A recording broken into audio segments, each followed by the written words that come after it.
करने वाला हूं रिसेंटली रिलीज हुई एक बहुत ही बढ़िया इंडोनेशियन हॉरर मूवी को, जो कि सच्ची घटना पर आधारित है, जो कि 1980 के समय में घटित हुई थी। इस मूवी का नाम है पमान तान दुकुन सतैत, यानी कि द मैसेकर ऑफ विचेस। काफी बढ़िया फिल्म है, आपको देखने में काफी मजा आएगा। और रिसेंटली मैंने एक्सप्लेन किया है द मॉर्चरी असिस्टेड नाम की लेटेस्ट हॉरर को, जो कि एक श्रापित गेम से इंस्पायर्ड होकर बनाई गई है, जो कि काफी पॉपुलर है। इनकेस आपने मिस कर दिए, जाकर देख लीजिए, उसका लिंक आपको नीचे डिस्क्रिप्शन पिन कमेंट में मिल जाएगा। तो चलिए अब बिना किसी देरी के चलते हैं सीधा वीडियो की तरफ। तो कहानी की शुरुआत में हमको बताया जाता है कि मई 1998 राइट्स ऑफ इंडोनेशिया के टाइम लोगों ने गवर्नमेंट के खिलाफ बड़े लेवल पर प्रोटेस्ट किए थे, जो कि इनिशियली तो रिफॉर्म के लिए थे, लेकिन सिचुएशन जल्दी ही आउट ऑफ कंट्रोल हो गई थी और एक ट्रैजिक वायलेंस में कन्वर्ट हो गई। इस दौरान ह्यूमन राइट्स वायलेशंस हुए थे, जैसे कि लोगों का अचानक से गायब हो जाना, लूटपाट, दंगे, इवन लड़कियों के साथ गलत काम हुए, खून वगैरह भी हुए। और सबसे डिस्टर्बिंग बात तो ये है कि इनमें से काफी केसेस आज तक अनसॉल्व्ड है, जिस वजह से ये इवेंट जो है वो हिस्ट्री में एक डार्क बर्डन, एक ब्लैक स्पॉट बनकर रह गया। खैर, अब इसके बाद सीन दो उस्ताद जी पर आता है, जो कि शहर में हो रहे आतंक की खबर को पोस्ट करने का काम कर रहे थे। इन दोनों ही उस्ताद जी का नाम होता है यानवार और रोहिम। यहाँ पर वो ये कहते हैं कि जो इंपॉर्टेंट खबर है वो सारी पोस्ट होनी चाहिए, क्योंकि ये सब उस्ताद रिदवान के इंस्ट्रक्शंस थे। खैर, इसी बीच रेडियो के जरिए हमको पता लगता है कि पूरी सिटी के अंदर रेड जोन हो रखा है, क्योंकि वहां पर ढेर सारे मिस्टीरियस कत्ल हो रहे थे। लेकिन सबसे ज्यादा चौंका देने वाली बात तो ये होती है कि ये करने वाले लोग सारे के सारे रिलीजियस फिगर्स थे, जैसे कि उस्ताद असादिस और सेंथी। खैर, अब ये लोग अपना काम कर ही रहे थे कि तभी उनको कुछ आवाज आती है और अचानक से लाइट भी चली जाती है, कि तभी कोई मिस्टीरियस शक्ति आकर उन दोनों ही उस्ताद जी को खत्म कर देती है, जिनमें से एक उस्ताद जी का गला ही खत्म कर दिया गया था। जिसके बाद सीन अनीसा नाम की एक लड़की पर आता है, जहां पर अनीसा को कोई आवाज आ रही थी, यानी कि कोई उसको आवाज लगा रहा होता है, जिसकी वजह से अनीसा की आंख खुल जाती है। वो चेक करने के लिए दरवाजे के पास जाती है। अब जैसे ही वो दरवाजा खोलती है तो उसके सामने एक फीमेल स्पिरिट थी, जिसके गले पर कट लगा हुआ था, जिसको देखकर अनीसा ने दरवाजा दोबारा बंद कर दिया। अनीसा इस भयानक मंजर को देखकर काफी डर जाती है। उसकी ऐसी हालत देखकर उसकी फ्रेंड नूरुल उसको संभालने आती है, जहां पर नूरुल उससे ये पूछती है कि आखिरकार हुआ क्या, लेकिन फिलहाल डर के मारे वो कुछ भी नहीं बताती। खैर, अगले दिन नूरुल और अनीसा अपने इस्लामिक बोर्डिंग स्कूल में गए थे, जहां पर नूरुल ने अनीसा से दोबारा पूछा कि आखिरकार कल हुआ क्या था, जिस पर अनीसा उसको बताती है कि कल उसने डीमन को देखा, और जैसे ही उसने डीमन का नाम लिया, दो लड़के क्षत्रियो और अली आकर उससे टकरा जाते हैं। अब यहाँ इन दोनों ने भी डीमन के बारे में सुन लिया था, मगर उनकी ज्यादा बात नहीं हो पाती और नूरुल और अनीसा क्लास की ओर चले जाते हैं। आगे हम उस्ताद रिदवान को भी देखते हैं, जो कि सबसे बड़े उस्ताद थे। खैर, अब आगे उस्ताद बगास न्यूज बोर्ड पर न्यूज पोस्ट कर रहे होते हैं कि तभी वहां पर अली और क्षत्रियो आ जाते हैं। अब ये दोनों ही उस्ताद बगास से ये कहते हैं कि यहाँ तो हर बार रोहिम पोस्ट किया करते थे, राइट, और आज वो यहाँ पर नहीं आए। मगर उस्ताद बगास जो होते हैं वो बिना इस चीज का जवाब दिए वहां से चले जाते हैं, क्योंकि उस्ताद रोहिम तो खत्म हो चुके थे और ये चीज हम ऑलरेडी देख चुके हैं। यानी कि जिस एक उस्ताद जी का गला उनके शरीर से अलग करा गया था, वो कोई और नहीं बल्कि उस्ताद रोहिम ही थे। लेकिन ये बात किसी को बताई नहीं गई थी, क्योंकि ऐसे हालात में ये बातें बच्चों को पता चलती तो सभी डर जाते। खैर, दूसरी ओर अनीसा अपनी क्लास ले रही होती है कि तभी बगास क्लास कैंसिलेशन की अनाउंसमेंट करता है और सभी स्टूडेंट्स को अपने डॉर्मेट्री में जाने के लिए कहता है, क्योंकि सिचुएशन जो थी वो वापस से बाहर जा रही थी। ये सुनकर टीचर ने भी क्लास डिसमिस कर दी थी। खैर, इसी बीच हम देखते हैं कि अनीसा के पेट में दर्द होने लगता है, क्योंकि उसके पीरियड्स का आज पहला दिन था। अब दूसरी ओर उस्ताद बगास उस्ताद रिदवान से बहस कर रहे होते हैं, क्योंकि खतरा बाहर मंडरा रहा था और सुरक्षा की कोई भी व्यवस्था नहीं थी। मगर तभी दूसरी टीचर आकर उनको बहस करने से रोक देती है। मीनवाइल अली और सत्रियो तो अभी स्कूल से बाहर जाकर सिगरेट पी रहे थे, लेकिन तभी वो सभी स्टूडेंट्स को क्लास छोड़कर अपनी अपनी डॉर्मेट्री में जाते हुए देखते हैं। ये देखकर सत्रियो को काफी अजीब लगता है, क्योंकि इससे पहले ऐसा नहीं हुआ था, और वो थोड़ा सा सुबह की बात से भी चिंतित था कि जब अनीसा ने डीमन का नाम लिया था, जिस पर अली कहता है कि शायद वो थक गई होगी, इसलिए उसने ये चीज देख ली होगी। मगर सत्रियो कंफर्म करने के लिए खुद अनीसा से बात करना चाहता था। जिसके बाद वो दोनों अनीसा के पास जाते हैं, जहां पर वो अनीसा से पूछते हैं कि क्या उसने सच में डीमन देखा था। इस पर अनीसा हाँ बोलती है। अब वो कुछ और बात कर पाते, इससे पहले ही उस्ताद रिदवान वहां पर आ गए थे और उसने उन दोनों को वहां पर टोक दिया था। साथ ही साथ उस्ताद रिदवान को उनके पास से सिगरेट की बदबू आने लगती है और तभी वो उन दोनों से पूछते हैं कि उन्होंने सिगरेट पी है। इस पर दोनों झूठ बोल देते हैं और मना कर देते हैं, लेकिन तभी उस्ताद जो होते हैं वो अली की कैप से एक माचिस का बक्सा निकाल लेते हैं, जिससे कि कंफर्म हो गया था कि दोनों सिगरेट पी रहे थे। अब उस्ताद उनको समझाते हुए कहते हैं कि वो दोनों अपने आप को डिस्ट्रक्शन की तरफ ले जा रहे हैं, जो कि काफी खतरनाक है। और इतनी बात कहने के बाद में वो उन दोनों को ही अपनी अपनी डॉर्मेट्री में जाने के लिए कह देते हैं। अब रात में सत्री और अली से कहता है कि उसको कुछ अजीब सा फील हो रहा है, क्योंकि उसने पूरे दिन उस्ताद रोहिम को और उस्ताद यानवार को नहीं देखा, और ये बात काफी अजीब थी। लेकिन हम जानते हैं कि उनके साथ क्या हुआ था। बाकी सारे उस्ताद भी काफी अजीब सा बर्ताव करते हुए नजर आ रहे थे, लेकिन अली सत्रियों को ज्यादा ना सोचने के लिए कहता है। मगर सत्रियों को ये बात खाई जा रही थी और इसलिए वो उस्ताद जी से इस बारे में बात करने चला जाता है। मीनवाइल अनीसा अकेले बैठी होती है कि तभी उसकी खिड़की अपने आप खुल जाती है, जिसके बाद उसने खिड़की को बंद कर दिया था और फिर वो सोने जाती है। मगर तभी उसे गले पर कट वाली लेडी वापस से दिखने लगती है, जिसको देखकर वो डरकर बाहर भागने लगती है। मगर अब वो स्पिरिट वो लेडी उसके सामने आ गई, जिसको देखकर वो एक कुएं के पास जाकर छुप जाती है। मगर तभी वो एक आदमी को देखता है जो कि वहां पर कुछ पुड़िया रखने आया था, और उसको देखकर वो समझ जाती है कि ये पॉक्स का कोई टोटका है या फिर काला जादू है, मगर वो उसकी शक्ल को नहीं देख पाती। मीनवाइल उस्ताद समीर दुखी होकर उन दोनों उस्ताद की लाश के पास जाते हैं, जिन्हें अभी तक दफन भी नहीं करा गया था, यानी कि उस्ताद रो रहीम रहीम और उस्ताद यान अनवार को। अब वो उन दोनों को ही देखकर रोने लगते हैं क्योंकि समीर उनके काफी करीब हुआ करता था। खैर दूसरी ओर कोई ब्लैक मैजिक कर रहा होता है और उस शख्स ने छिपकली का सर खाकर उसके खून को एक पॉट में डाल दिया था और फिर वो उन दोनों उस्ताद की लाशों की पौचगंग डॉल बनाता है और उन पर काला जादू करना शुरू करता है, जिससे कि वो पौच में लिपटी हुई उस्ताद की लाशें जिंदा हो जाती हैं, जिसको देखकर समीर की हालत खराब हो गई थी। अब ये दोनों ही लाशें समीर को कहती हैं कि सब खत्म हो चुके हैं और ये देखकर समीर अपनी दोनों आंखें बंद कर लेता है, मगर जैसे ही वो आंख खोलता है वो लाशें वहां से गायब हो गई थी और इसलिए वो वहां से बाहर निकलने की कोशिश करने लगता है, मगर दरवाजा नहीं खुलता कि तभी वो पौचंग वाली लाशें उसके ऊपर आकर उस पर ढेर सारा खून उगल देती है जो कि बहुत गर्म था। अब दूसरी ओर सत्रिय उस्ताद जी के पास जा रहा था कि तभी उसको अनीसा रास्ते में मिल जाती है। वो कुछ बात कर पाते इससे पहले ही उनको उस्ताद समीर के चिल्लाने की आवाज सुनाई देती है, जिसको सुनकर दोनों आवाज के पीछे चले गए थे और जब वो दोनों ही आवाज तक पहुंचते हैं तब उन्हें उस्ताद समीर फ्रीज मिलते हैं और ये भयानक नजारा देखकर ये दोनों ही मदद के लिए पुकारते हैं, जिसके बाद में समीर को एक रूम के अंदर पहुंचाया गया था जहां पर बाकी स्टूडेंट्स और टीचर भी मौजूद थे।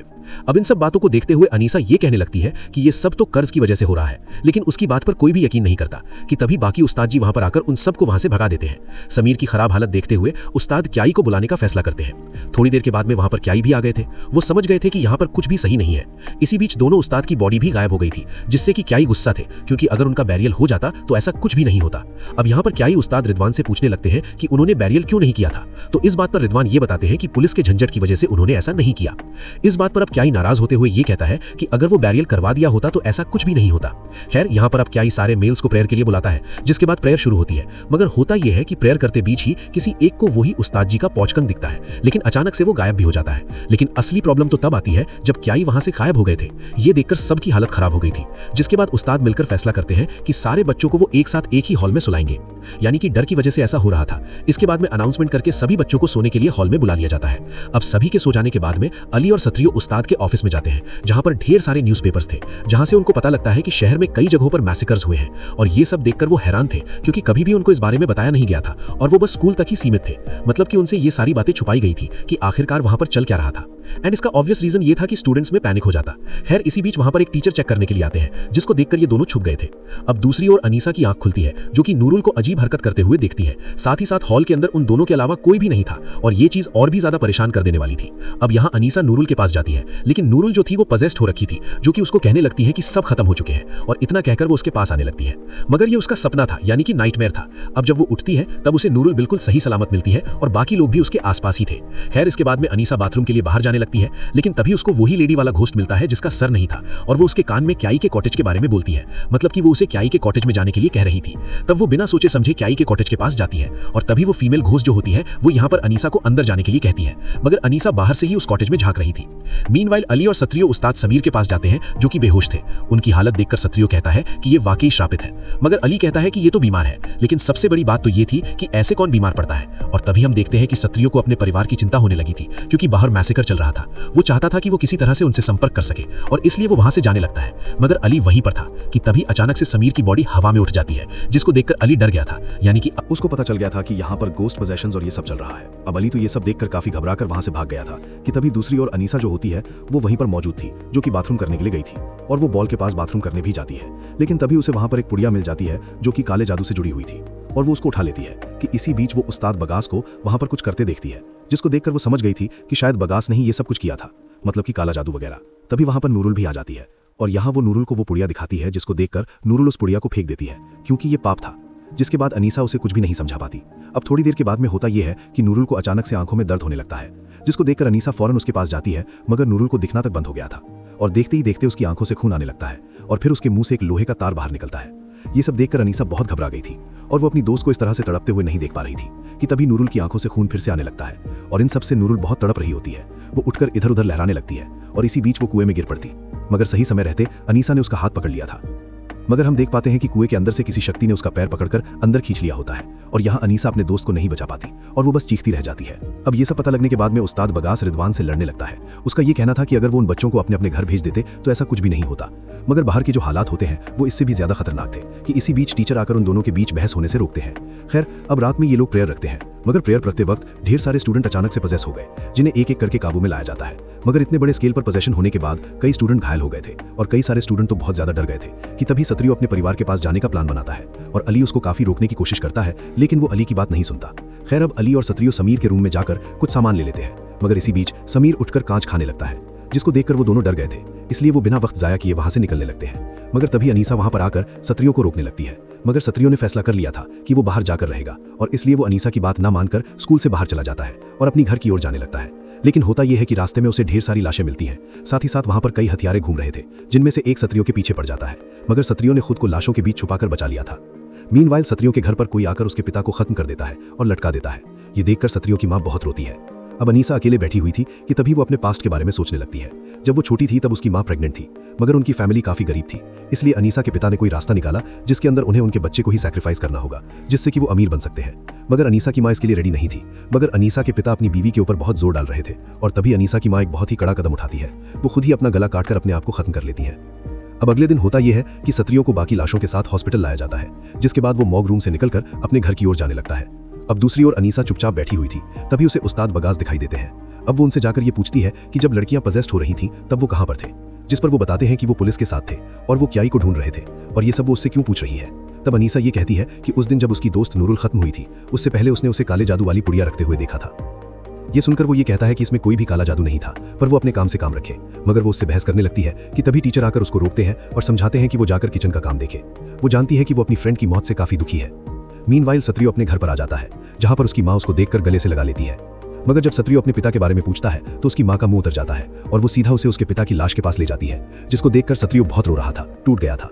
मगर इसके बाद वो कहता है कि वो अपने पिता को बैरी करेगा, मगर उसकी मां उसको इसके लिए मना कर देती है, क्योंकि बाहर ईविल सॉसर्स घूम रहे थे जो कि उसके पिता की लाश पर काला जादू कर सकते हैं और उसका इस्तेमाल कर सकते हैं। बेसिकली वो ईविल पोचंग बन जाएंगे, जैसा कि उन उस्ताद की लाशों के साथ हुआ था।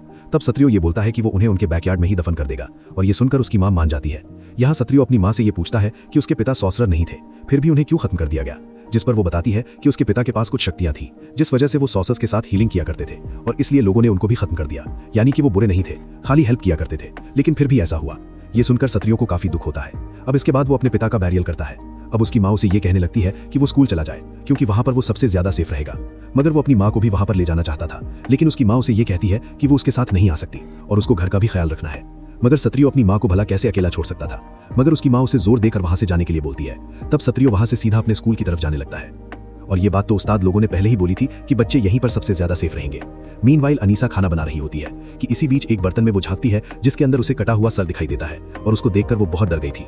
मगर तभी वहां की मेड उसके सामने आती है, जो कि पजेस्ट हो गई थी। वो उसके सामने ही अपना गला काट लेती है, जिसके खून के छींटे अनीसा पर उड़ जाते हैं। ये सब देखकर अनीसा बहुत ही ज्यादा घबरा जाती है और इसलिए वो जल्दी से उस्ताद को ढूंढने लगती है, मगर कोई भी उसको नहीं मिलता। कि तभी वो समीर के रूम में जाती है, जहां पर टीचर पहले गई थी, मगर वहां पर आकर भी उसको कोई नहीं मिला था। अब इसी बीच उसे पर्दे के पीछे से कुछ आवाज आ रही होती है और पर्दा हटाने पर उसको टीचर दिखाई देती है, जो कि नाखून काट रही थी, मगर वो पजेस्ट हो रखी थी और फिर वो खुद की उंगलियां ही काटने लगती है। और ये देखकर डर के मारे अनीसा वहां से भागने की कोशिश करती है, मगर बाहर जाने का दरवाजा अपने आप बंद हो गया था और फिर वो टीचर उस पर झपट पड़ती है। मगर तभी अनीसा प्रेयर पढ़ना शुरू कर देती है, जिसको सुनकर टीचर वो कटर अपने ही सर में घुसा लेती है। और अगले दिन अनीसा अकेले बैठी हुई थी कि तभी उसके कानों में उसी गले पर कट लगी हुई लेडी ने क्याई का कॉटेज कहा था।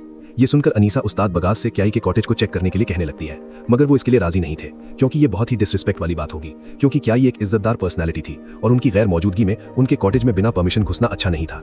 मगर वो जिद पर अड़ जाती है और उसकी बातें उस्ताद रिदवान भी सुन रहे होते हैं और वो भी इसके लिए राजी नहीं थे। अब तभी वहां पर सत्रियो आ जाता है और सत्रियो ये कहता है कि अनीसा बिल्कुल सही है और उनको जल्दी से कॉटेज को चेक करना चाहिए, क्योंकि स्पिरिट एक ही बात बोल रही थी और अब बाकी बच्चे भी उनके साथ थे। इसलिए उन दोनों ने कॉटेज का दरवाजा तोड़ दिया था और वो अंदर घुस जाते हैं। अंदर उन्हें कई सारे ब्लैक मैजिक की चीजें मिलती हैं, जिसको देखकर वो लोग हैरान थे। अब सारा का सारा शक उस्ताद बगास पर आ गया था, मगर बगास ये कहता है कि वो स्कूल को प्रोटेक्शन दे रहा था, ना कि ब्लैक मैजिक कर रहा था। यानी कि जो ब्लैक मैजिक कॉटेज के अंदर है वो उससे प्रोटेक्शन करने की कोशिश कर रहे थे। मगर कोई भी उनकी बात नहीं मानता और सारे बच्चे उन्हें उठाकर ले जाते हैं और एक खंबे से उनको बांध दिया जाता है। मगर अभी सब खत्म नहीं हुआ था, अब पूरी पावर स्टूडेंट्स के हाथ में थी, इसलिए सब फैसला करते हैं कि वो हर एक उस्ताद का कॉटेज चेक करेंगे। अब इसी दौरान फाती नाम के एक स्टूडेंट का सामना एक सरकटी स्पिरिट से होता है, जिसने कि फाती के पेट में हाथ घुसाकर उसको घायल कर दिया था। उसकी आवाज सुनकर अली और उसका दोस्त वहां पर पहुंच जाते हैं और उसकी ऐसी हालत देखकर वो दोनों उसे बगास के पास ले गए थे। मीनवाइल सत्रियो और अनीसा अपना काम कर रहे होते हैं और वो एक कॉटेज के बाहर थे, जिसका दरवाजा लॉक्ड हो रखा था, मगर सत्रियो ने दरवाजा तोड़ दिया था और अब वो अंदर चला जाता है। मगर तभी वो दरवाजा बंद हो गया था और अनीसा बाहर ही रह जाती है। अब वो दरवाजा खोलने की बहुत कोशिश करते हैं, लेकिन फिर भी वो दरवाजा नहीं खुलता। कि कि इसी बीच उस्ताद रिदवान के कॉटेज के बाहर अनीसा को वही गले पर कट लगी हुई स्पिरिट दिखती है, जिसको देखकर वो समझ गई थी कि ये स्पिरिट उसे रास्ता दिखा रही है और इसलिए अनीसा उस्ताद रिदवान के कॉटेज के बाहर से ही उसके अंदर झांकने लगती है, जहां पर उसको पता लगता है कि कोई उसके अंदर काला जादू कर रहा है। ये देखकर वो फौरन बाकियों को ये बात बताने जाती है, मगर काले जादू की मदद से अनीसा को कॉटेज के अंदर ही खींच लिया गया था और कॉटेज का दरवाजा भी अब बंद हो जाता है। अब दूसरी तरफ उस्ताद को बच्चे आजाद कर देते हैं ताकि वो फाती को ठीक कर सके, मगर तभी अचानक से होता यह है कि वहां की लाइट्स ऑफ हो जाती हैं। मीनवाइल जो काला जादू कर रहा था वो और कोई नहीं बल्कि उस्ताद रिदवान था। जी हाँ, वो काले जादू की शक्ति से अनीसा को ऊपर हवा में उठा देता है और फिर उसके हाथ पैरों पर वो कील ठोक देता है। यहाँ पर अनीसा प्रेयर पढ़े जा रही थी और तब रिदवान कहता है कि बड़े बड़े स्कॉलर्स और हीलर्स नर्क में जल रहे हैं और जल्दी वो भी चलेगी। अब रिदवान ये बोलता है कि इन सब का सैक्रिफाइस उसने इसलिए किया ताकि वो इस दुनिया के अंदर शैतान को ला सके। रिदवान जो था वो असल में क्ले पॉट के अंदर ये सारा का सारा ब्लैक मैजिक परफॉर्म कर रहा था और हम ये भी मान सकते हैं कि बाहर जो सोलर्स को मारा जा रहा था वो सभी रिदवान के अंडर में हो रहा था। खैर, इसी बीच वहां पर सत्रियो आ जाता है और आते ही उसने रिदवान के ऊपर हमला कर दिया था, मगर रिदवान काफी ताकतवर था, शैतान की शक्ति उसके पास थी, लेकिन सत्रियो भी कच्चा खिलाड़ी नहीं था। थोड़े ही पल में उसने रिदवान को भी टेक ओवर कर लिया था। मीनवाइल रिदवान के इशारे पर कई सारी जिंदा लाशें बच्चों पर हमला करने आ गई थी, यानी कि पोचोंग हमला करने आ गए थे, मगर उस्ताद बगास ने प्रेयर करना शुरू कर दिया था, यानी कि बगास यहाँ पर बिल्कुल इनोसेंट था। खैर, दूसरी तरफ अनीसा जो होती है वो उसे क्ले पॉट फोड़ने के लिए कहती है, जिसके बाद वो ठीक ऐसा ही करता है और क्ले पॉट को फोड़ते ही सारी लाशें दोबारा बेजान हो जाती हैं और पूरा का पूरा काला जादू खत्म हो गया था। और यही रीजन था कि रिदवान यहाँ पर किसी को बाहर जाने नहीं दे रहा था और साथ ही साथ उसने ही ये सब कुछ करवाया था और इसीलिए रिदवान ये बोल रहा था कि कोई भी कॉटेज के अंदर नहीं जाएगा। एनीवेज, इसके बाद में क्षत्रियो और अनीसा बाहर आ गए थे और थोड़ी देर के बाद में आसमान से उड़ता हुआ आग का गोला आता है और सीधा रिदवान के कॉटेज पर गिर जाता है, जिससे कि वहां पर आग लग गई थी और रिदवान भी झुलस कर मारा गया था। और ये सब उसके लिए सजा थी जो कि शायद से ऊपर वाले ने उसको दी थी, या फिर ये भी हो सकता है कि जिस डीमन से उसने डील करी थी वो पूरी नहीं हो पाई थी, जिसके चलते ही उसको अपना सैक्रिफाइस देना पड़ा। खैर, अब अगले दिन अनीसा और क्षत्रियो साथ बैठे हुए थे, जहां पर सती अनीसा को सहारा देते हुए ये बोलता है कि सब कुछ ठीक हो जाएगा और वो ये भी बोलता है कि वो आगे चिंता ना करे। तब वो ये बोलती है कि काश ऐसा दोबारा कभी ना हो, और ये सुनकर वो मुस्कुराता है और वहां से चला जाता है। मगर उसके जाते ही अनीसा के पास वही गला कटी हुई औरत आती है, यानी कि वो स्पिरिट आती है जो कि आकर वहां बैठ गई थी। एंड शॉकिंगली ये कोई और नहीं बल्कि उसकी खुद की मां की स्पिरिट थी। जी हाँ, जो कि उसे हर वक्त प्रोटेक्ट कर रही थी, रास्ता दिखा रही थी। अब इसके बाद में अंत में हमको बताया जाता है कि ये कहानी जो है वो एक सच्ची घटना पर आधारित है, मगर प्रिवेसी के चलते इसके कैरेक्टर्स और जगह को बदल दिया गया था और जो इसके अंदर बताया गया है वो प्लॉट के हिसाब से थोड़ा सा एग्जैजरेटेड है, यानी कि ऐसा हुआ तो था लेकिन इस तरह से नहीं हुआ था। लेकिन हाँ, ये बात है कि यहाँ पर ब्लैक मैजिक जरूर करा गया था इन सब चीजों की आड़ में। और बूम, इसी के साथ में massacre of the witches movie यहीं पर खत्म हो जाती है। तो दोस्तों, ये थी पमन ताह्यान दुकून सत्ये, यानी कि the massacre of witches film की कहानी, जो कि एक सच्ची घटना पर आधारित मूवी है। उम्मीद करता हूं कि आपको मूवी समझ में आ गई होगी, अच्छी लगी होगी। यहाँ पर मेन जो इंसान था वो रिदवान था, जो कि यहाँ पर ये सब कुछ कर रहा था इस मैसेकर की आड़ में, यानी कि उसको पता था कि बाहर कैसा माहौल था, तो उसने इसी का फायदा उठाया, सारी की सारी लाशों को पोजेस किया, जिसके चलते यहाँ पर पोचोंग आर्मी उसके साथ थे और ये सब वो शैतान को प्लीज करने के लिए कर रहा था। इनफैक्ट उसने सारे के सारे सोर्सरर्स को खत्म करवा दिया था, जो हेल्प करते थे उनको भी खत्म करवाया ताकि उनकी शक्ति उसके पास रहे। तो वीडियो अच्छी लगी हो तो लाइक कर देना, चैनल के ऊपर नए हो तो सब्सक्राइब कर लो